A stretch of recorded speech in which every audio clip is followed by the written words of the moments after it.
the NBA, like who knows if like sports betting becomes more of a problem after this scandal. So it's going to be really interesting to see how the NBA handles this, and it's going to be really interesting to see what happens both with Billups and Rozier moving forward to see if these allegations are true.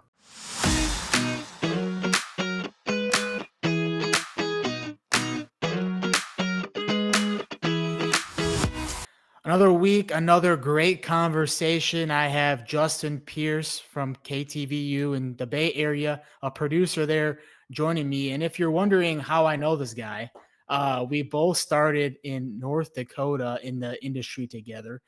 Justin, I mean, this is like we're gonna take a trip down memory lane here for this episode. But just tell me how you're doing today. I know the Dodgers probably kept you up late last night there with that 6 hour, 29-minute game out there in Cali. Yeah, I was about to say I'm a little tired this morning, but probably not as tired as some of those Dodger pitchers who went in last night pitching probably double the pitch count that they had throughout their entire careers last night. So shout out to Will Klein on the Dodgers for doing Oh yeah. that, and Yoshinobu Yamamoto for warming up in the bullpen after 2 days after throwing a complete game in the World Series. Pretty Yeah. unreal stuff. That would have been wild, dude. That if that happened, I mean, we could still be watching the game right now. The next day, 12 hours later. Yeah, I can't imagine how Blue Jay fans are feeling this morning when your team plays until 2:50 a.m. Eastern time. So it's pretty surreal stuff, and that was just like 2018 when we saw the Red Sox and Dodgers go basically the same amount of innings, and also in a game three in that World Series. So pretty crazy stuff to say the least. There's always one World Series game that seems to never end every year that we get, which is always entertaining this time of year. And it was the sports equinox as well. You had all four major sports leagues playing on the same day, which was fun to experience just sitting on the couch and watching that all play out. And the crazy thing with JP here, as the cool kids like to call him, he started out in Wahpeton, North Dakota, of all places. Now, if you're wondering where Wahpeton, North Dakota is, it is about an hour south of Fargo, North Dakota. It also is an hour from the South Dakota border, and it borders Minnesota. And when I used to visit JP there, we played a golf course. There were 9 holes around North Dakota side and 9 holes around the Minnesota side. JP, you graduated during COVID, which was a tough time to find jobs. How did you end up finding that first one in Wahpeton? Yeah, so I graduated in U of A from U of A, University of Arizona in 2020, right at the peak of the pandemic. I was actually in the middle of lacrosse season, so it was my senior year of lacrosse. I was the backup goalie for 3 years. Finally got the starting gig in 2020. We played about 7 games. We had 6 games remaining. Uh, Season just shut down right after that. We were in the middle of a trip to a spring break trip to Florida to play some games out there. We played UCF and University of Florida. Beat UCF. Florida kicked our butts, unfortunately, but that was a tough year. I think not just on in the win loss column, but just uh, it tested my character. I think like graduating the last 8 weeks during that pandemic was pretty insane. The job market was very thin. I initially wanted to get into TV at the time. Couldn't get into TV right away, but I was lucky enough to find that gig in North Dakota at the Wahpeton Daily News to become a sports reporter. Which is a little bit more in line with what I did in college. I was the sports director at my school's TV station, UATV. So that was fun, and now I'm just moving along throughout my career. I've helped out with news and sports throughout some of the other stations I've been at as well. So WBNG and in Binghamton as well in New York, upstate New York, about an hour south of Syracuse, and then in Phoenix, where I was a fill-in sports producer on the only weeknight sports show in Phoenix, Arizona. So that was really fun over at AZ Family. And then now I'm back in my home state, in the Bay Area, producing for KTVU. So it's been a ride, Nick, as you're listening and as I'm telling this story. Like it's been a ride. Like I've been all over the country, and Nick and I met in North Dakota, and we were both covering games, and very rarely in a town like that like you meet any other media friends. So very thankful for Nick and I's friendship, and all these years later, and we're on a podcast talking about it. So fun stuff. Yeah, who knew North Dakota would bring us together out of all places? Yeah. Then the last thing we did there together was go to a Chris Young concert, which was also very fun. That was a nice lasting memory for us there to cap off our time together in North Dakota.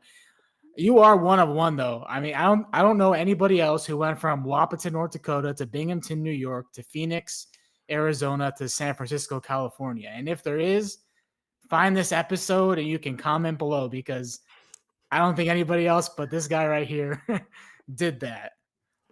Yeah, that Chris Young concert was incredible because in North Dakota it's like 9:30 p.m. sunset. So like he was Mhm. walking on stage like right before sunset. So that was pretty surreal stuff, to say the least. Pretty awesome last weekend there for sure. How have you navigated all these different moves? Because you went from Midwest, out east, back west, and that's a lot of different moving within a short amount of time. How did you navigate that whole process every time you went through it? Yeah, so in New York, I was lucky enough to work with one of my college friends, and uh, now he's a news anchor in Wichita, Kansas. Jack Cooper. Jack has been awesome for me throughout my career. He's been a great mentor, and he's meant a lot to me too. Because I mean, we were in UATV together and in college, and we were able to work professionally together. So he helped me get started in TV. So that was really awesome uh, to have that happen. And plus, he was he was it was really nice to go there, knowing going to upstate New York and Binghamton where we worked, knowing that I knew someone out there. So that was a doing that once was okay. Doing it twice was it would have been a little bit tougher, but I was really lucky to know Jack. And then uh, once once I was done at WBNG in New York, I was right into Phoenix, knew a bunch of people in Phoenix. I was out there for 3 years, so it was awesome. It was a good time. So super lucky to know people in many of the places I've lived. So Well, and you talked about all this moving and also switching roles as well. You wrote when you were in Wapaton for the newspaper there. You had a TV background in college, and now you're producing. How were you able to take those different roles, embrace them, and help in that transition from going from writing, taking that piece, and now putting together newscasts and sportscasts? yeah, I mean, it definitely opened my horizons a bunch. Like I had a lot of growing to do between when I first started in my professional career to now. I've been fortunate to get all the coaching and mentorship that I've had throughout the years in both of those industries. So just it's really helped. I think it's really helped me like open my horizons, like as a producer, and both as a news and sports producer. Because initially, right off the bat, like I was so like coming out of college, I was so against doing news. And then once I did it, once I put both feet in and like tried to get my writing up to speed, it was a really big growing curve, a really big learning curve at first. But once I had it down, it was it came to me like riding a bike personally. So it was great to um, have all of those different experiences. It's when you're a reporter, Nick, obviously this, like you're dealing with all sorts of different people. So Yep. dealing with people in North Dakota is definitely much different than other uh, parts of the world. So, and especially when we were both up there as well, we were covering two states for high school sports and Mhm. college sports. Like we weren't even covering just one. So I think that part itself was also super unique. So that part of my journey has been much different than some of the other experiences I've had throughout the um, course of my professional career as well. What did it take to learn that other side? Because you had that sports background to learn that news side and to know how to stack different shows and things like that. How did you get that mindset and perfect that over time? I think it was just repetition, right? So I mean, my first shift when I was in TV news was the morning shift in market Yeah. 161 or 162 or whatever. Like it was basically the bottom. Like if I don't know if there's anything more of a bottom than what that was in Wapaton, or not in Wapaton, excuse me, Binghamton. So it was very different, to say the least. Like that shift was unbelievably difficult. Uh, I was, doing that, and then I eventually moved to evenings, and when you're on mornings, like you'll eventually learn like different things. You get to try different things because we didn't have an EP at the time. We didn't have an executive producer in the morning. Um, it was basically the producer, the anchor. We had a content assignment desk person, and uh, that was it. Directors and whatnot. So it was very we didn't even have a reporter. Like we were lucky to get a reporter some days. So it was crazy. It was a much different experience than most morning shows when you're in your first market. So I would just say, like, just finding different ways to stack, finding different stories, just freshening up every single piece of content throughout the hour is what I would say is uh, was more of something I learned, like, throughout, like, the course of my career, was just freshening things up because, some days I'm doing, like, one show, some days now I'm doing multiple shows. Like, it really depends. So it's been fun. It was basically the base ground for how I ended up, like, getting my career off the ground. So it was, super thankful for that and everything up there. So, yeah. We know in news, there's a lot of different personalities in the room all at the same time trying to work together. What have you realized about that side of things on how to come together, work as a team? When there's a lot of different personalities and different work styles and things like that.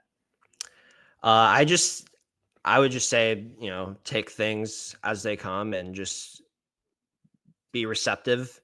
And, if there's a certain part of that comes across like pretty poorly, or something that comes across like just not ordinary, then you just have to, like, deal with it at the end of the day. Because at the end of the day, like, it's not the worst thing in the world. Like, if you're a producer and you're only dealing with anchors and reporters and um, like EPs and senior producers and whatnot. But like, there's just so, like, it's not like there's so many different pieces and puzzles to a newsroom that, like, go into what makes this business go. So um, seeing what I deal with every day versus seeing what um, reporters deal with every day when they're out in the field, it doesn't my stuff doesn't compare to that personally, because um, what they're dealing with is so much different than what I'm dealing with. So you just have to be collaborative. You have to work together.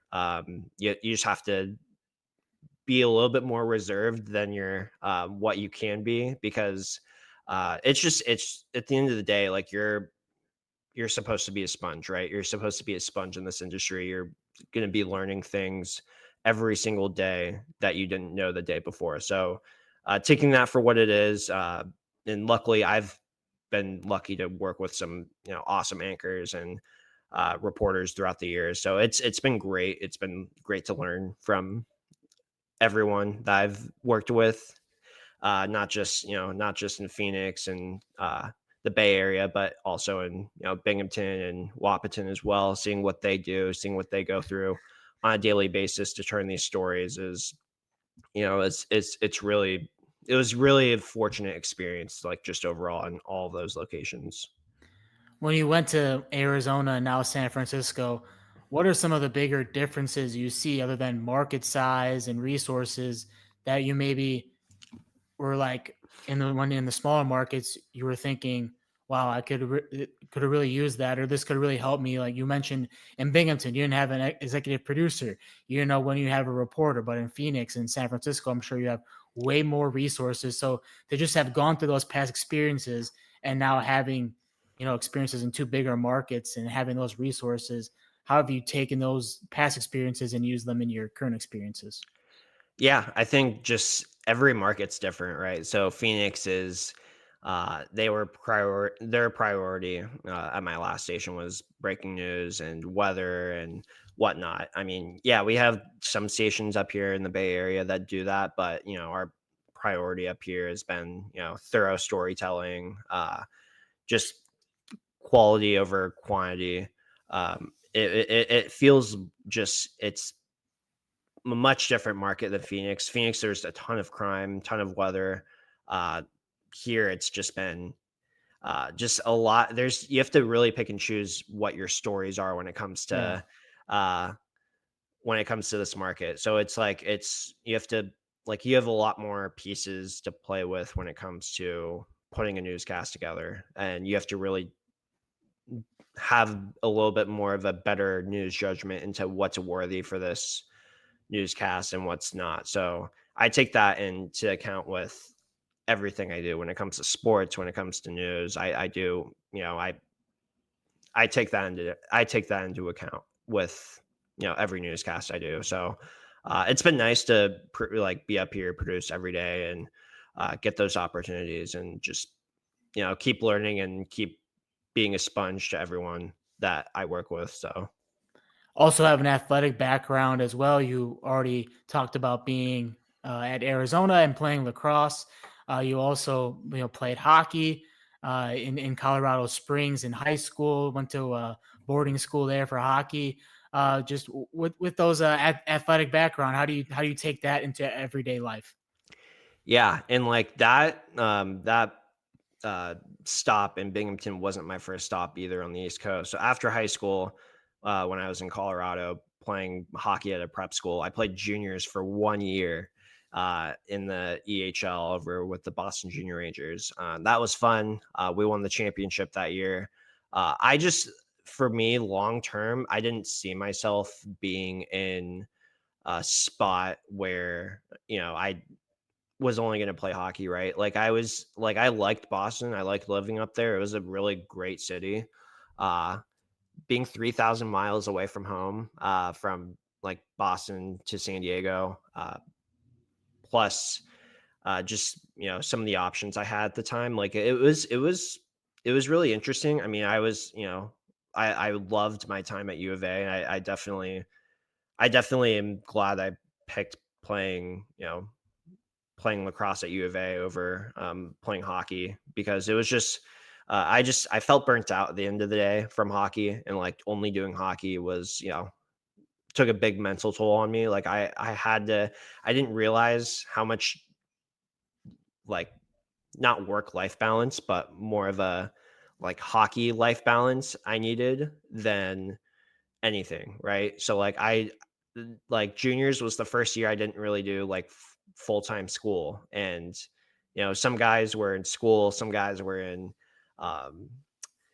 working, and had full-time jobs throughout the day. It was a much different life, and I was trying to figure out what I wanted to do. I did a couple classes online remote for a community college, and that was it. I didn't really do a whole lot there. So I was taking classes here and there. It wasn't really working.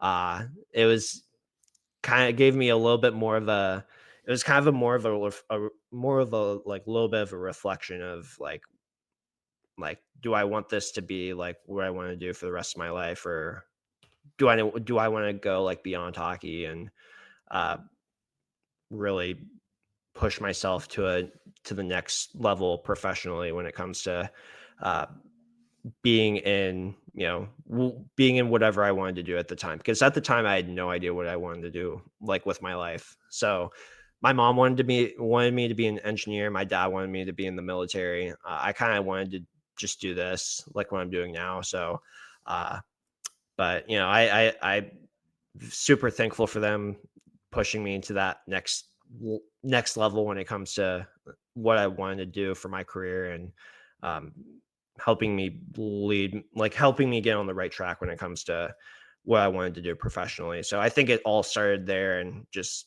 everything after that took off. Did you just play hockey when you were younger? What was the attraction with hockey for you?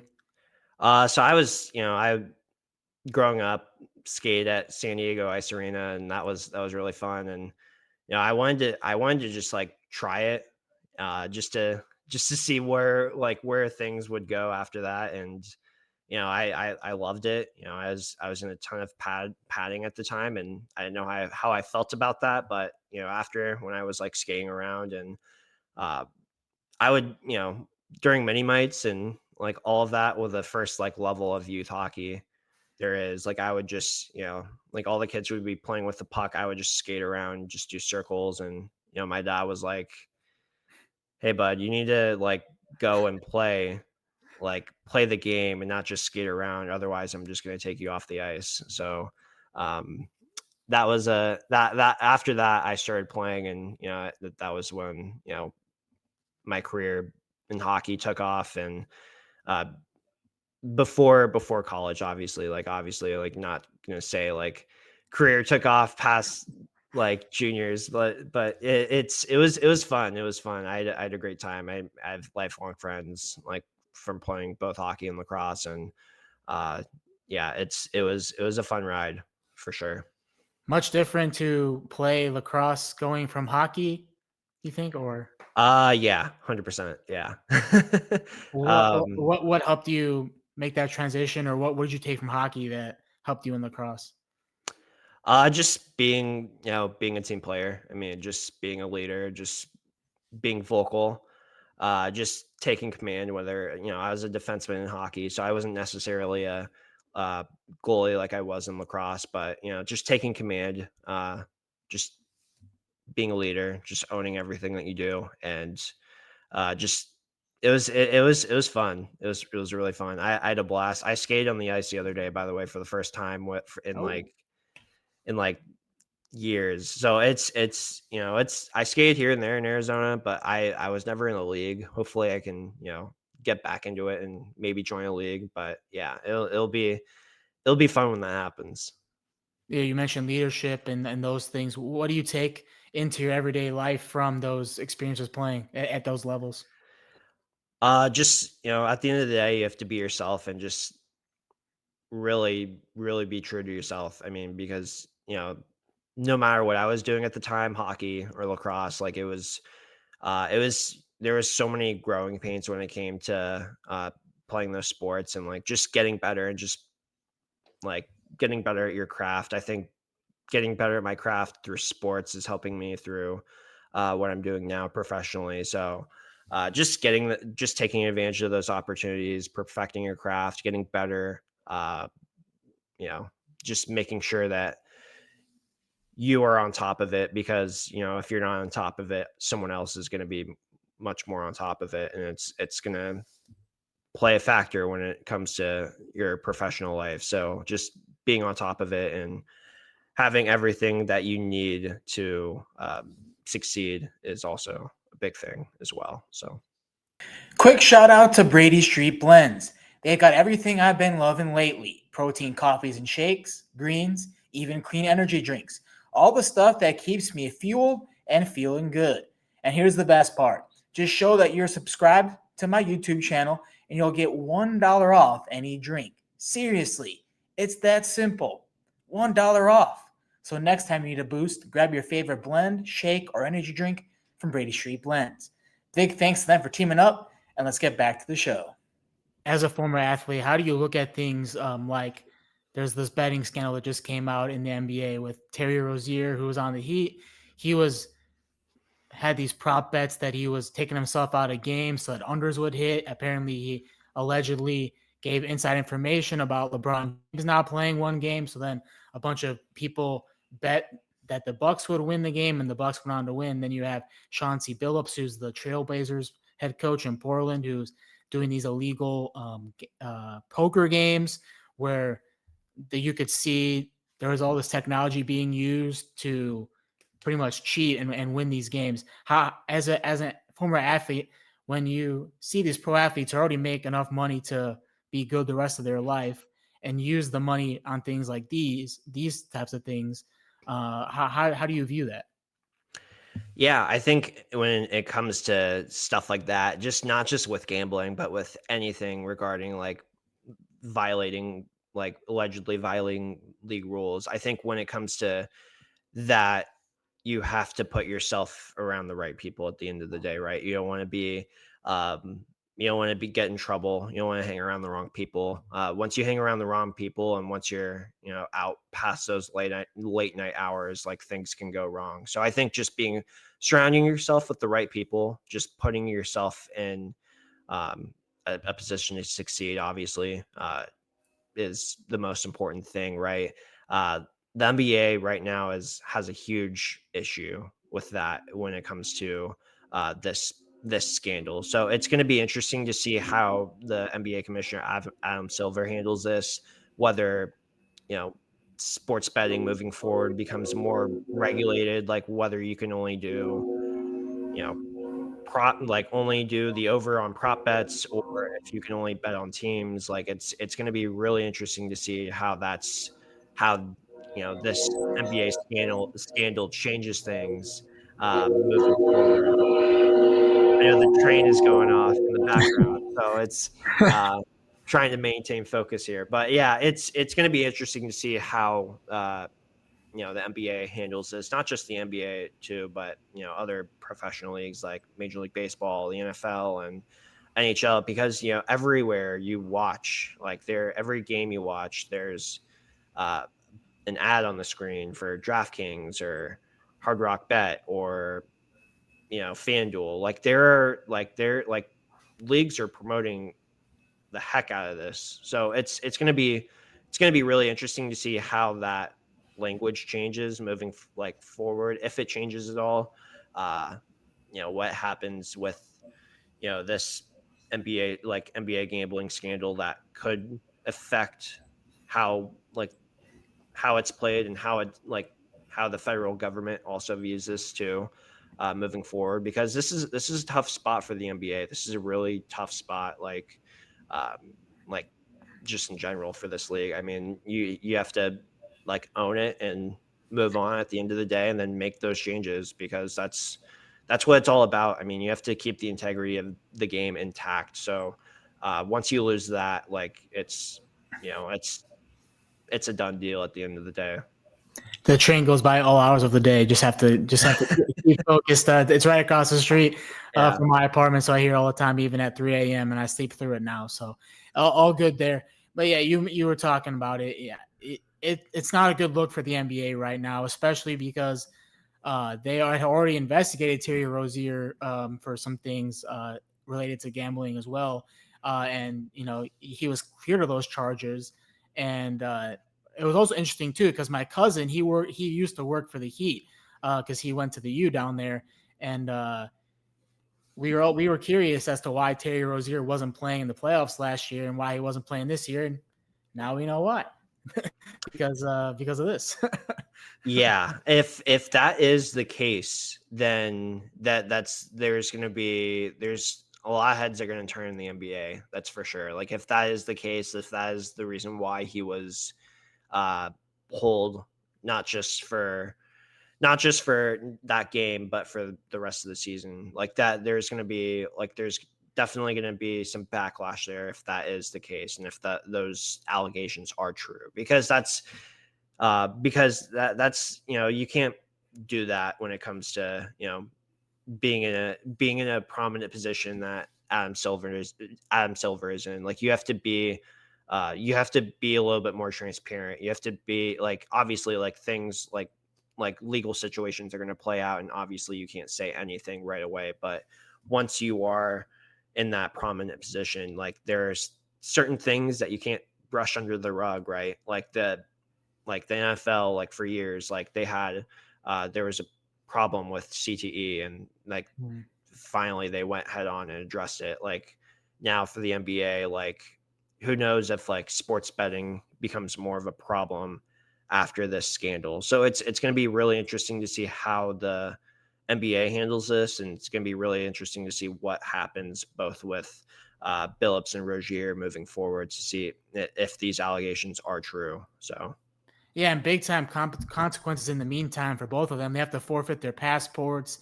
They can't travel anywhere except for New York City for the trial when that happens. So there's just a lot to give up for very little or no reward, as we would, because you make so much money playing in a professional uh, league. yeah, Yeah, crazy. And also, yeah, like you were saying, Adam Silver, like this is going to be a big test for him because he's always been the commissioner that's, been the players' commissioner. He's let the players do a lot more things than you've seen these other leagues with the NFL, with Goodell really putting a stamp on a lot of things, changing rules every year and things like that. So this is going to be a really big time for Adam Silver to really show what he can do in a situation like this. Yeah, I mean, it's also a situation too where you can learn from the Tim Donaghy situation when David Stern was Mhm. commissioner as well. Seeing how the Western Conference final between the Kings and Lakers were affected as well, with the Lakers getting just unlimited amount of free throws to force a game 7.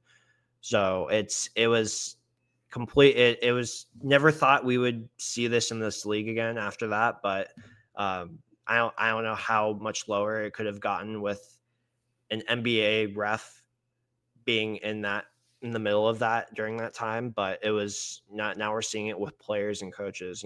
It's really heartbreaking to see from from a fan standpoint when it comes to watching sports, because you want to believe everything you're seeing on TV. Like I think the best reality when it comes to just anything in life, the best reality show in like television is professional sports, right? Like you're watching these games, you never know what's going to happen. You never know, like, because the storylines write themselves, right? They're not Mhm. scripted. And that's why we love sports. Like teams coming back from 3-0 down in a best of 7 series, uh, unlikely teams that we see in like the NCAA tournament, like St. Peter's, for example, making the Sweet 16 as a or the Elite Eight rather as a 16 seed in the NCAA tournament is, or as a 15 seed rather in the NCAA tournament is just stories we love, right? Like just seeing underdogs like St. Peter's, seeing underdogs like just all in general, like in sports, because once you're on the field, once you're on the court, once you're on the ice, anything can happen. So that's why we love sports. We don't love it because of the sports betting stuff. Obviously, like, like for some people, like sports betting is nice and everything, but just in general, like why we love sports is not because of that. It's because of the purity of the game. Mhm. It's a break from reality for people, they're going through a tough time, but hey, your team wins, that can change your whole mindset for the day. And one of your favorite teams, the San Diego Padres, I have to give them a little love because I went to their opening day 2 years ago. One of the best environments that I've been in for any professional sports team. Sold out stadium, loud, everyone's engaged.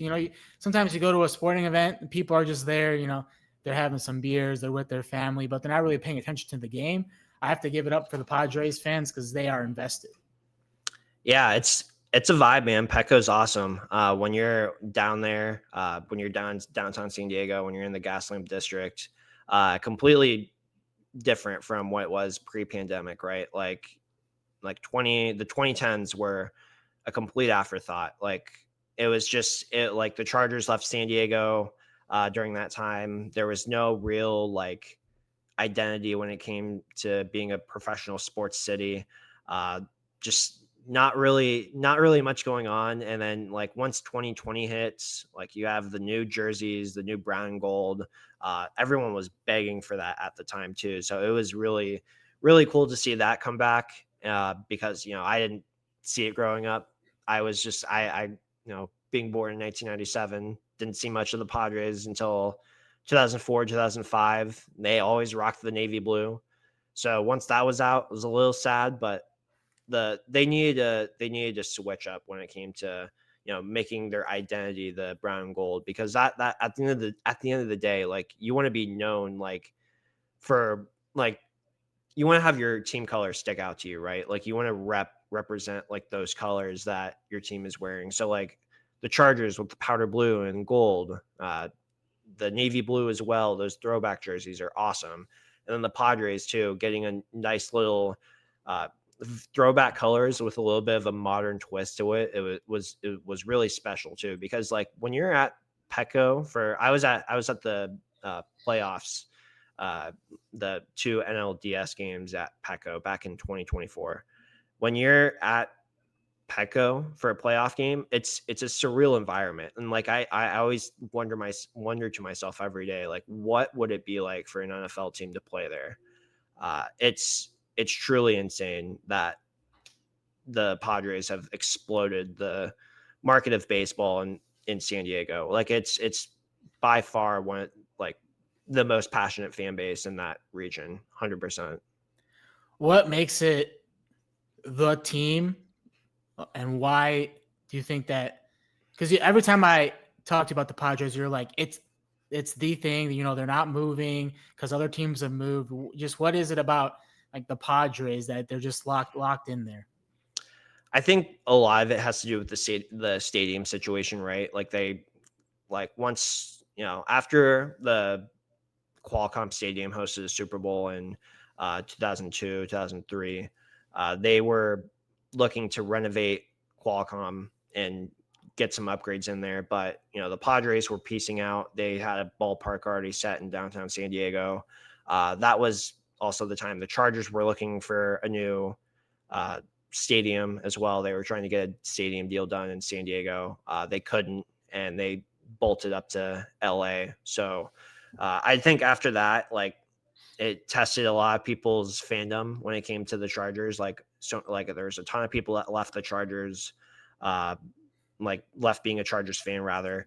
There's plenty of people who, like, stayed on board and just made the trip up to LA 8 or 9 times a year, because that's all it is. It's only 8 or 9 times a year, which is why I stuck on board with being a fan of the Chargers, because at the end of the day, that's what had to happen. It wasn't like an everyday thing. Like, I was gonna be, I it's not like being a NBA fan in San Diego either. Like, you're not going up and down the I-5 up to LA 41 times a year to see your team play. Like, you're seeing your team play 8 or 9 times a year. So I think that was a big thing for me. Plus, the history they had in San Diego was, like, 56 years is not a short time, obviously. So a lot of fans were heartbroken. People know the Padres aren't going to leave because of their stadium situation. Now that their ownership situation is settled, and there is a majority owner in there taking things over. It is more of a stable situation when it comes to the Padres and their longevity in San Diego, right? So it's really cool to see just how much more people are watching baseball in that city. And I grew up. I was always, like, going to Padres games too when I was little. So, like, seeing it what it was back then versus what it is now is, like, insane. It's exploded like I've never seen it before. So. You think does that play a big factor in these big time players like Manny Machado, Fernando Tatis staying and wanting to stay in San Diego long term? Is just the environment, the fan base, and really being embraced? I think that when those guys got paid, like, they were the talk of the town, and they are going to be for the next, you know 10, 15 years, right? So um being the only, like, one of the four major sports in that city, San Diego just got an MLS team recently.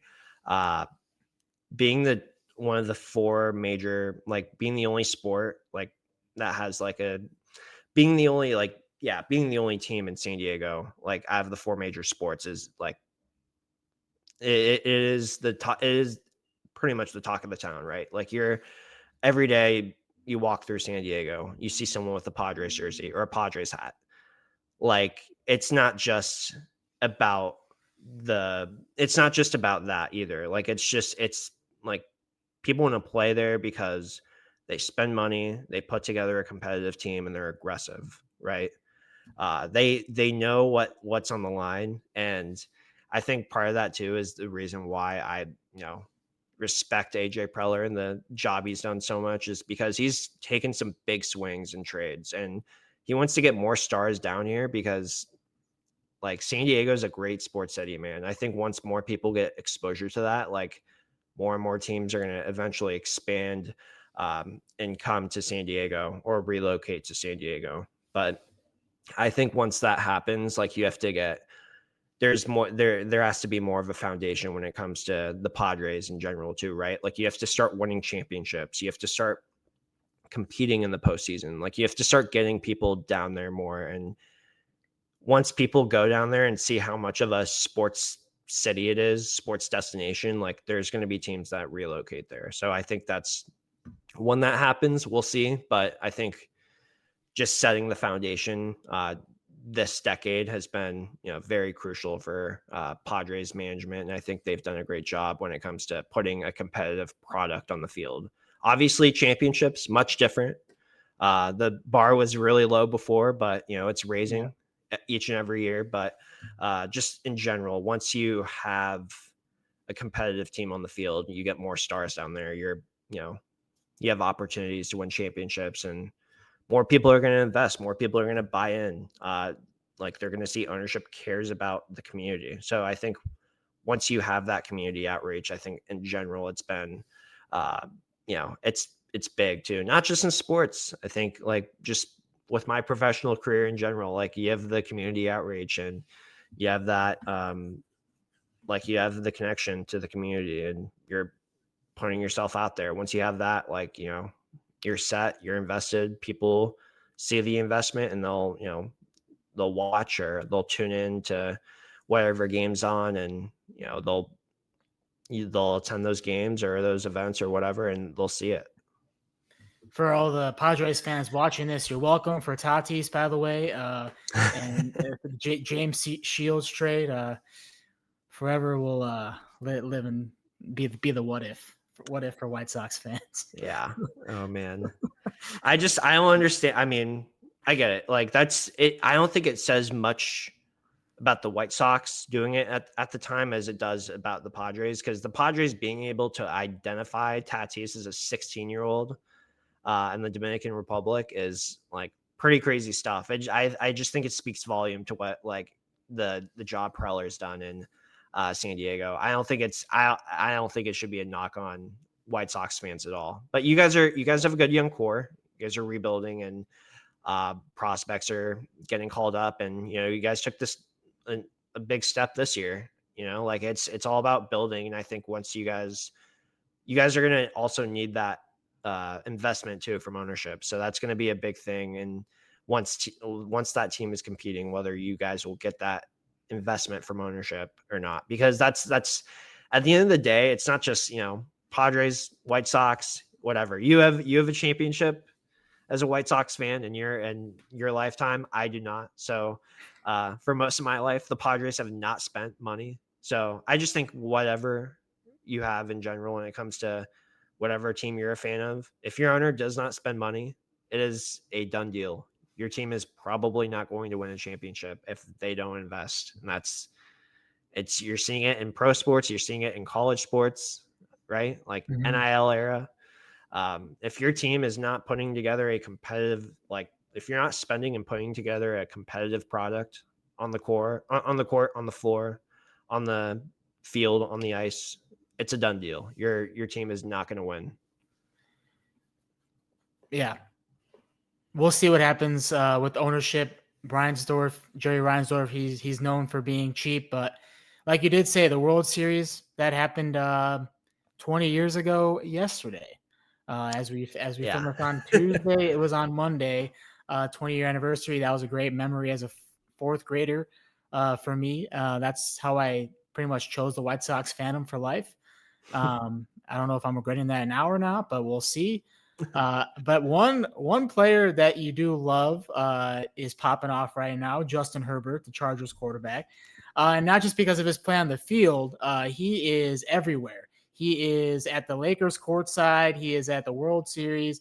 He is at a costume party with his very famous girlfriend, Madison Beer. How do we feel about this relationship, JP? I think it's good to see him get out of his shell a little bit more. Like you didn't see this at all when you were uh like pre-relationship, like you weren't seeing him at all these events. So it's nice to see him out at all of these events and seeing him at Laker games, Dodger games, the Halloween party that the Chargers had this past weekend because they had the Thursday night game. So just seeing him out and getting him out of his shell has been awesome. People love Justin Herbert, man. Like just even if this guy has a bad game, they're like, it's okay. You're gonna get him next year because he's so like reserved and so quiet that like you see this guy, he's like 6'6", like 250 pounds, throwing a football, like freaking strong quarterback in general. People loved him at Oregon. I regrettably will say I wanted Tua in that draft. I think So you're not saying that now. I'm not saying that now. I thought Tua was going to be unbelievable. I mean, I just overlooked the amount of uh, resources that he had at Alabama, and Herbert went through coordinator after coordinator in Oregon. And I was like, okay, I don't know if I like this, and I don't know if I like this for his development because the Chargers don't really have a smooth track record when it comes to keeping coaches until now. Jim Harbaugh has been, that's the stability that the Chargers needed when it comes to their franchise. So, seeing Justin get out of his shell is awesome. But once your performance sinks in the field, then yeah, people are going to start turning to that and uh, blaming that. So once that happens, if it happens, uh, then there's going to be a little bit more backlash, I think, when it comes to making all these public appearances, because we saw it with Baker Mayfield. The Yeah. guy was doing like a trillion commercials when he was with the Browns, and then people didn't love that so much. And then the Browns management eventually got sick of him, and they traded him to Carolina, and he moved around a bunch too. His journey is wild. So now he's with Tampa, and he's thriving, and he's a dad. So he's really changed, I think, when it comes to that sort of thing. I think when for his career. So it's great to see that as well. It's great to see Justin get out of his shell as well and kind of grow up a little bit too, because he needs to put himself a little bit more out there, be a little bit more vocal. You're a quarterback, bro. Like it's Yeah. it's okay. Like you can be out and about, and no one's gonna judge you. So And that regression hasn't happened yet. So we'll keep cheering for that relationship. We'll keep seeing them out in public. You mentioned early on in the podcast, Arizona grad. I'm a KU grad, as you can tell behind me. Still repping KU all the time. We're in the same conference now. You're number 2, Arizona and Arizona State in the Big 12. How is it? How has it gone for you being a member of a new conference as someone who went to Arizona? it's a little weird, right? Because you're used to the Pac-12 rivalry, and you're used to being on the West Coast all the time when it comes to games. Like obviously Utah, Colorado, Arizona State moving to the Big 12 is one thing, but leaving USC, UCLA rivalries behind. Not so much in basketball for UCLA, where that whole rivalry is still going on, but not playing teams like Cal and Stanford and USC and UCLA in football, Oregon State, Washington State, Oregon, Washington also. Like it's weird. Like it's really weird. Like you're used to being. Uh, it was good in the sense of getting more national exposure. The conference change. Uh, which is what I'm referencing, that it was good to see the conference change happen to get more national exposure, but the Pac-12 was just too regional. Like the Pac-12 network was not being seen by 90% of the country, right? Like it was like the Pac-12 got too regional, and it was turning into, in terms of coverage on the sport, not saying the skill level, but in terms of coverage on the sport, it was turning into the Mountain West. It was turning into, the WAC. It was turning into like all of these other like West Coast conferences, and it was kind of losing its touch when it came to national exposure. Like as Bill Walton said, right? Like conference of champions. Like this conference was known for winning national championships in every single sport you could think of. So to lose that and lose the name of that and lose the branding of that is really sad. I hope one day we can get back to that, and the Pac-12 can eventually come back together and see you know, the Washington States and USCs of the world get together, and it doesn't have to be about brand and status at the end of the day. But once that happens, like I don't know, it's going to be a long time, but we'll see. But I'm excited for the Big 12. Excited for a tough game every single week when it comes to both football and basketball. There's no real easy outs right now for football, except Oklahoma State.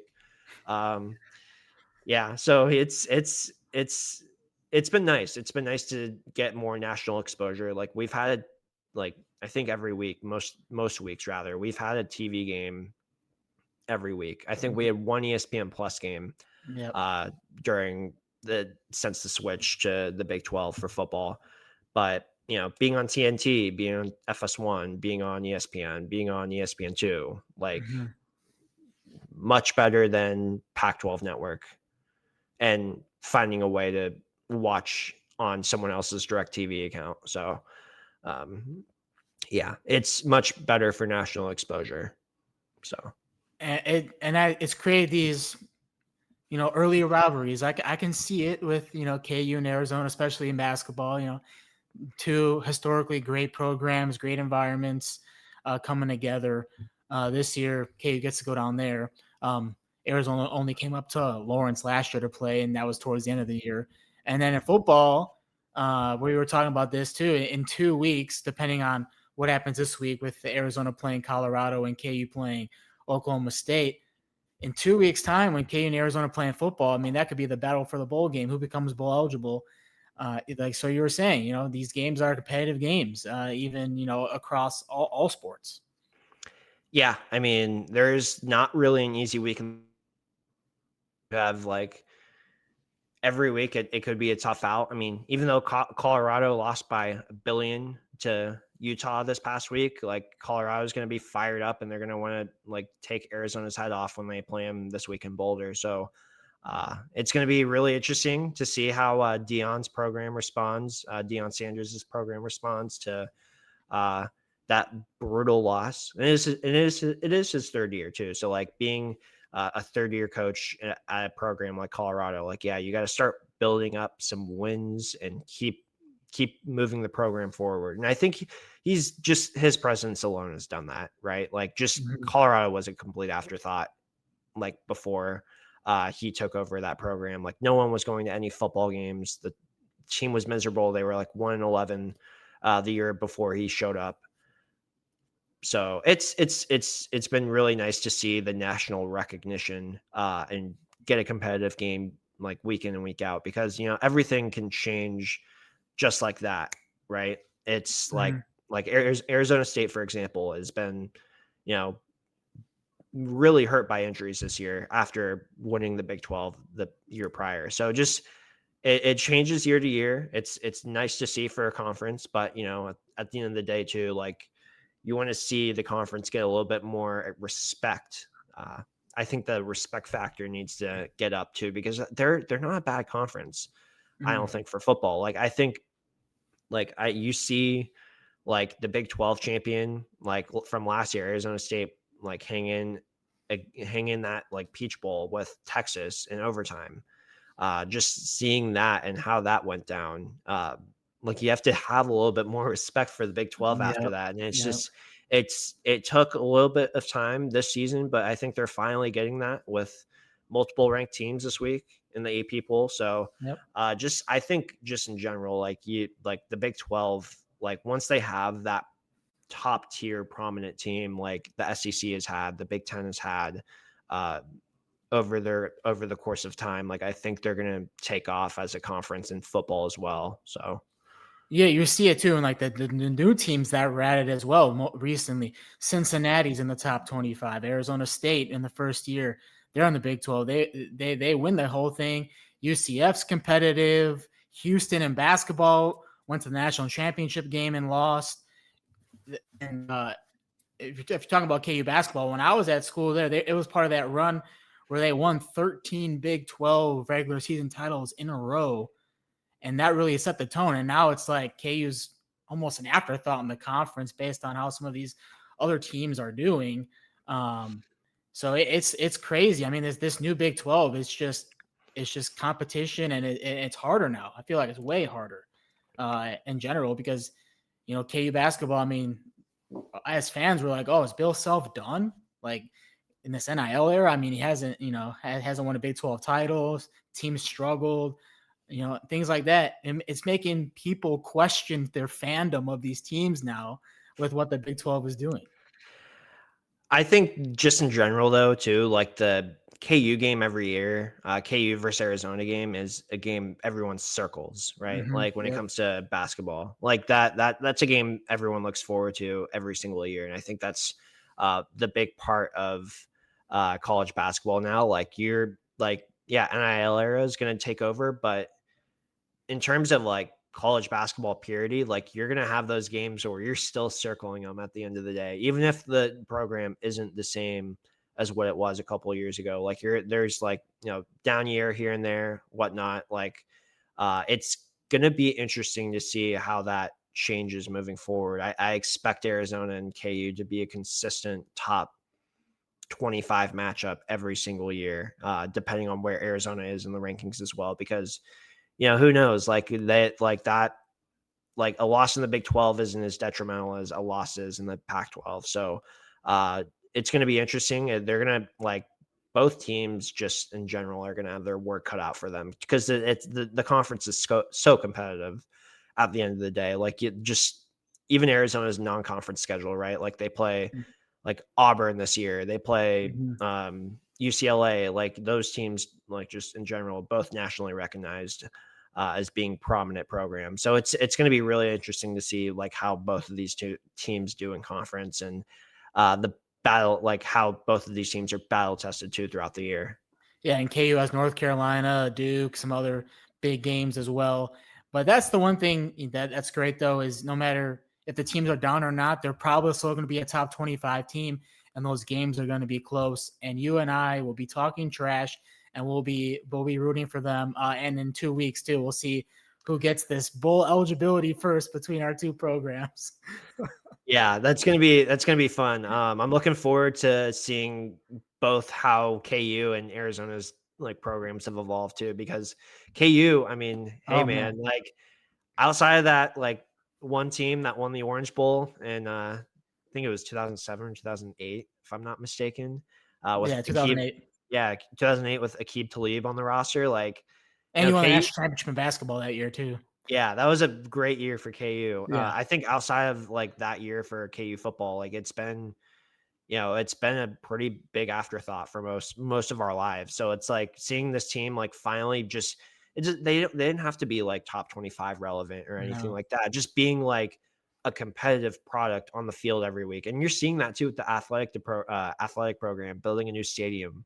Nick, like have you been there at all? Like has that been I want to because yeah, the old stadium wasn't it.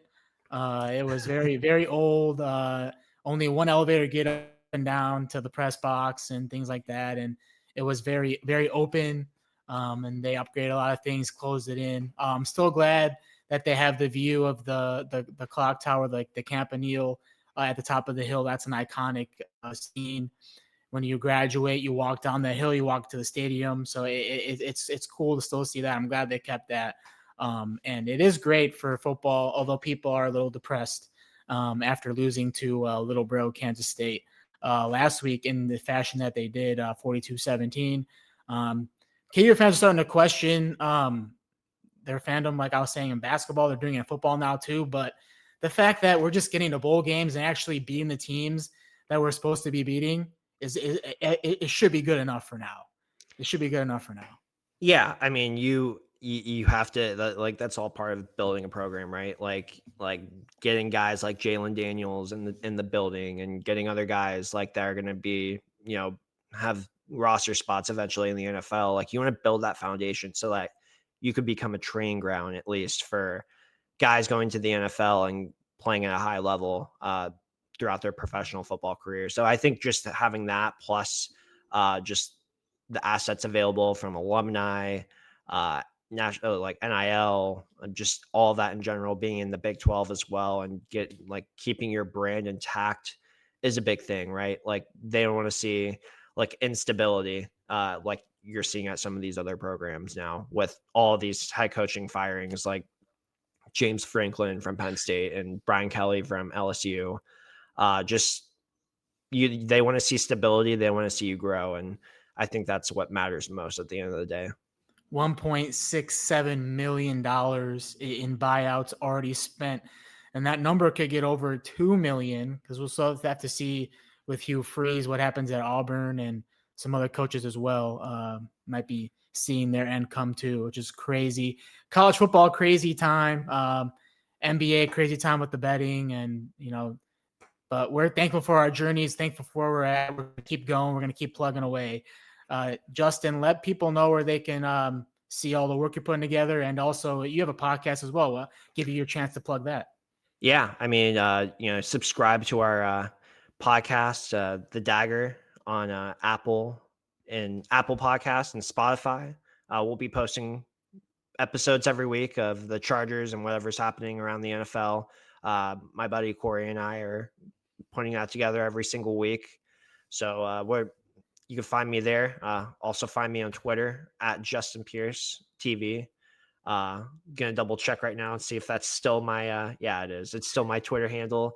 Also find me on Instagram as well at jpiercesd. So I'm all over social media. Just search my name and you'll probably find me.